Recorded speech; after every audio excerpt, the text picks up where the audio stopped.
gbogbo etí tó bá gbọ́ mi ó já ẹ máa gbóhùn ewì mi síre. ọlọ́jọ́ ìbí máa wọlé máa rọra àánú olúwapọ̀ ọmọ awópéga àrígàdé ìwọ làwá wá kí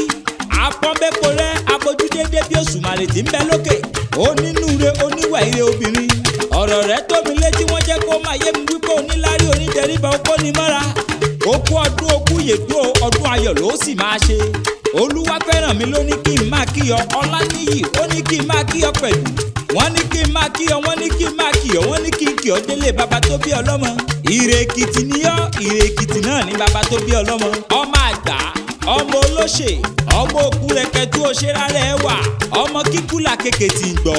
ọmọ amú kẹríkẹrí nínú òdù ọmọ ayin ó bí ọníyẹn yín ọmọ ọ̀ràn nílẹ̀kẹ̀ rán nílẹ̀hún ọnílẹ̀kẹ̀ dé ọnílẹ̀hún ti lọ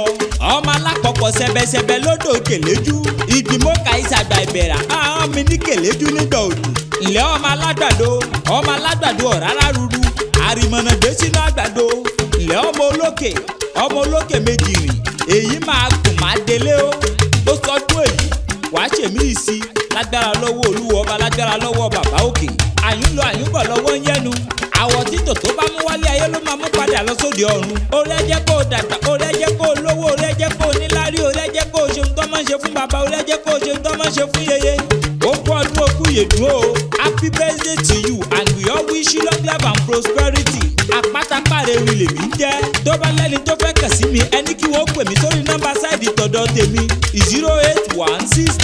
08169602775 mo gbéra pa ó di ibi tá a forí mi sọlẹ̀ sí o níbi ojúmọ́ ti mọ́dé gbogbo ilẹ̀ kílẹ̀ ó ń sọjọ́ yìí bí o. ẹ jẹ́ abájọ́ ẹ jẹ́ abáyọ̀ òkú ọdún òkú oríire.